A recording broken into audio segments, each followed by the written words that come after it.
vínculo que existe entre Nezuko y yo no puede ser cortado por nadie.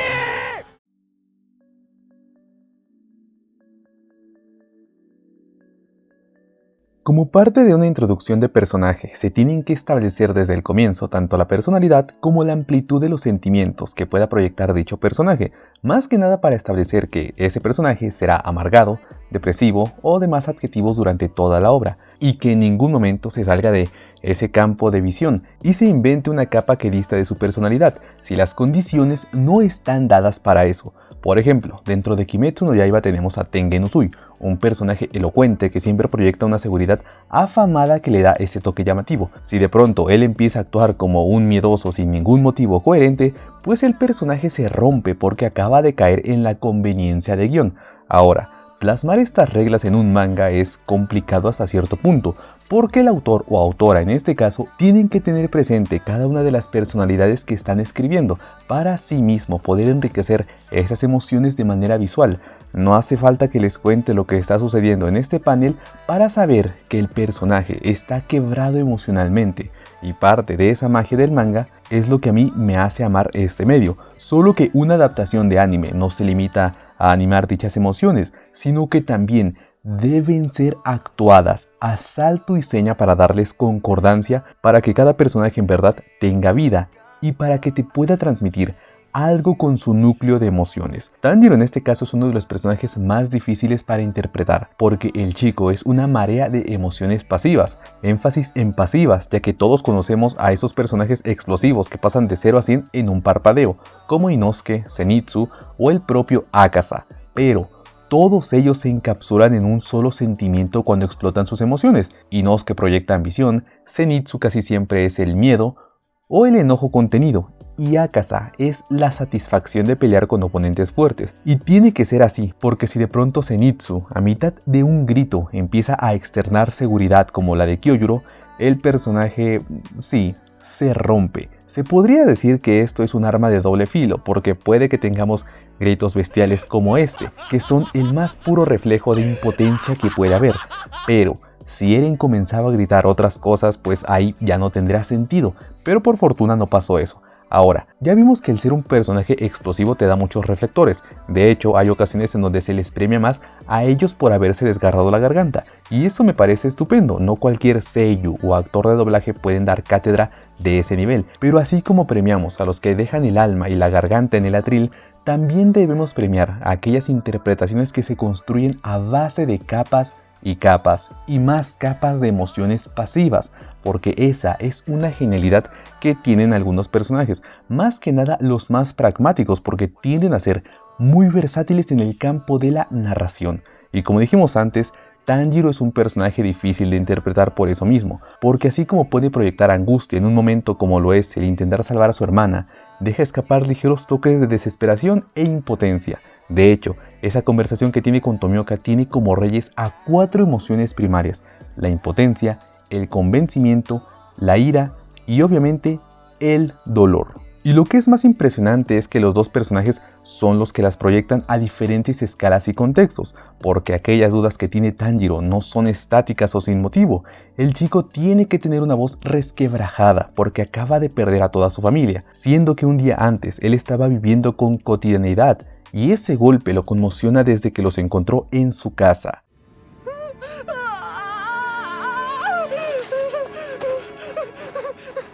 ¡Nezuko!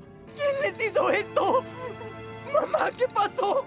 Claro que el grito de Tanjiro va a estar falto de aire. Dude acaba de subir una montaña con nieve cuesta arriba. No tendría lógica que su grito diera para retumbar por toda la montaña. Y aún así, se escucha cómo su voz está dando todo lo que puede en una situación con esa conmoción. Este es el primer pilar de Tanjiro, lo que construye esas palabras hacia su hermana para que puedan llegar hasta ella, para que entienda que quien le hable es su hermano, que por cierto, no la está culpando de nada. A pesar de estar en esa situación, él puede razonar lo suficiente para aferrarse a algo que demuestre que Nezuko no es la culpable, es decir, el convencimiento, bajo un momento de impotencia. ¡Nezuko! ¡Detente, Nezuko! ¡No te rindas! ¡Te tienes que salvar! ¡No dejes que te controle! ¡Tienes que resistir! ¡Resiste! ¡Sé fuerte! Seguidamente ocurre la llegada abrupta de Tomioka, lo que le permite cortar un poco el sentimiento de impotencia, pero manteniéndolo en un nivel controlado, porque ya se ha quitado esa parte del convencimiento. ¿Qué pasó? ¿Quién es él? Una katana. Es mi hermana. Busco a alguien que la ayude. Fíjense cómo en esta parte Tanjiro pasa de tener la impotencia y el convencimiento a únicamente la impotencia. Pero cuando le responde a Tomioka, vuelve nuevamente al convencimiento para que aquel espadachín lo pueda ayudar. Pero como todos sabemos, Tomioka no siente remordimiento alguno. De hecho, al comienzo de esa conversación mantiene una postura y voz calmada, pero que refleja que la persona que tiene la autoridad ahí es él. ¿Por qué la proteges? ¿Piensas que esa cosa es tu hermana? No te muevas. Mi deber consiste en eliminar demonios. Por lo tanto, voy a tener que decapitar a quien llamas hermana. Acá para responderle, Tanjiro no solo se apoya en el convencimiento, ahora está usando el dolor con esa voz temblorosa, pero que guarda un tenue matiz de ira cuando pronuncia las sílabas finales con más fuerza. ¡No lo hagas! ¡Nezuko no ha lastimado a nadie! Cuando llegué a mi casa, pude percibir el olor de alguien más. Seguramente fue quien mató a mi familia. ¡Nezuko no lo hizo! ¿Ira hacia quién? No. Esto de aquí no es ira pura, es rencor. Rencor a quien ocasionó esa tragedia, rencor hacia su decisión, hacia Tomioka por apartar a su hermana de su lado y rencor hacia sí mismo porque los otros ejemplos son culpa de él desde su punto de vista. Ahora, Tomioka al haber visto cómo Tanjiro abría sus emociones, él también lo hace por reflejo. Primero intenta mantener una voluntad serena hasta que esa frase final, en donde explica el asunto de los demonios, lo termina por romper en un ligero toque de dolor. La respuesta es muy sencilla. Se transformó porque recibió sangre de demonio en sus heridas. Así se multiplican los demonios que comen carne. Por esa falta de tacto es que Tanjiro utiliza ahora la ira hacia Tomioka. No está usando el convencimiento porque de corazón es lo que él siente, que su hermana no pudo ser la culpable, a lo que Tomioka empieza a dejar que sus emociones fluyan más y más, pasando así a su propio convencimiento. ¡Mentira! Ella no me hizo daño porque sabe que soy su hermano. ¡Voy a lograr que sane! Si yo no hubiera llegado en ese momento, seguro te habría devorado. Es algo imposible. Una vez que son demonios, no hay forma de revertir el daño. Luego de esto, Tanjiro comienza a regirse a base del dolor. El chico utiliza esa emoción como la raíz de todo lo que le dice a Tomioka, para que le permita vivir a su hermana. ¡Tiene que haber! ¡Y yo la voy a encontrar a como dé lugar! ¡Solo deja que viva! ¡Iré a cazar a quien masacró a mi familia! ¡Te prometo que acabaré con todos! ¡Te lo ruego! ¡Déjala ir! ¡Deja a mi hermana! Te lo ruego. No me quites a mi hermana. Te lo suplico. Te lo suplico. Por favor, ella es lo único que me queda. Te lo suplico. Y por curioso que parezca, Tomioka hizo exactamente lo mismo, pero bajo la raíz de la ira. Si sigues actuando de esa forma, solo lograrás que te maten. Lo único que consigues es verte muy vulnerable. Y si eso sirviera de algo, tu familia entera estaría con vida ahora. La gente débil, en principio, no tiene ningún derecho. Y tampoco está en sus manos el poder de tomar decisiones. Dime por qué te dejaste someter por ella de esa forma. ¿Esa fue tu manera de protegerla? ¿Y por qué me diste la espalda? Fue por tus errores de novato que pude capturarla. No llores, no desesperes. No es momento para que estés triste. Sé que te sientes completamente destrozado. Tu familia fue masacrada y tu hermana es un demonio. Sé que duele y que quisieras gritar. Te comprendo. Si tan solo yo hubiera llegado un día antes, tal vez tu familia seguiría con vida. Esta introducción al personaje de Tanjiro es de suma importancia porque nos deja en claro lo empático y emocional que puede llegar a ser, a la vez de que no se deja nublar 100% por sueños, porque veamos, es emocional cuando no deja de desbordar emociones, cuando tiene que plantarle cara al peligro, así sea él la persona que más miedo tiene, o incluso las dudas que proyecta lo hacen ver una persona muy humana, pero en ningún momento deja de buscar algo racional. Él se apoya mucho en la actitud de su hermana transformada porque esa es la única defensa que tiene contra Tomioka, lo que le da una capa de racionalismo ante las situaciones más adversas, cosa que podemos ver a lo largo de la temporada 1, como cuando debe enfrentar al demonio de las manos, cuando le otorga una muerte silente a la madre araña y cuando le da el descanso a Rui, nuevamente frente a Tomioka. Y creo que podemos pasar al plato fuerte de este video.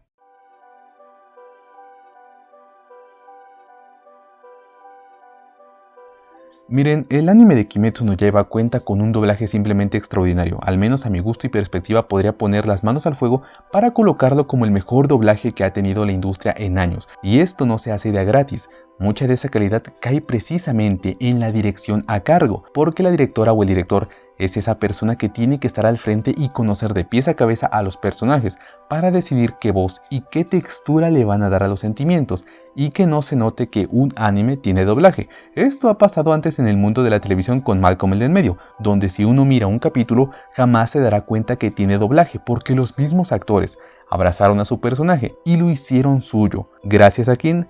Al director que los condujo. En este caso, en el fandom de Kimetsu no Yaiba tuvimos la fortuna de tener a Mark Winslow como director, un joven que se encargó de leerse todo el bendito manga para informarse y estudiar a los personajes, sus aquejamientos, sentimientos, contextos, etc.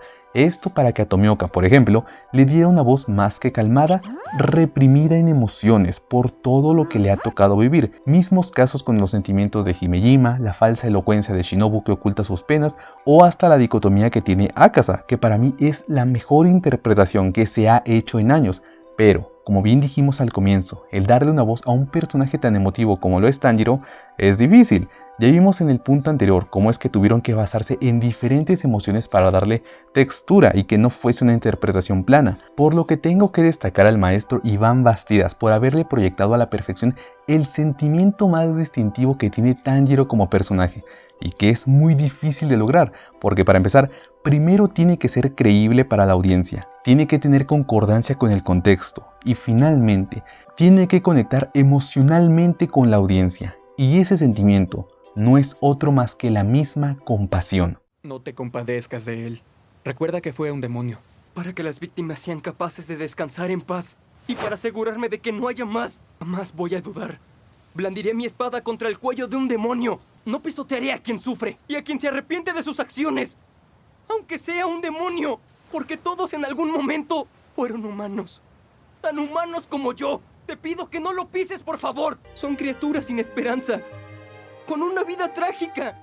Hemos hablado muchas veces de que Tanjiro no es alguien permisivo. Él mejor que nadie entiende todo el mal que los demonios hacen, y si un demonio se le cruza en el camino, lo va a rajar.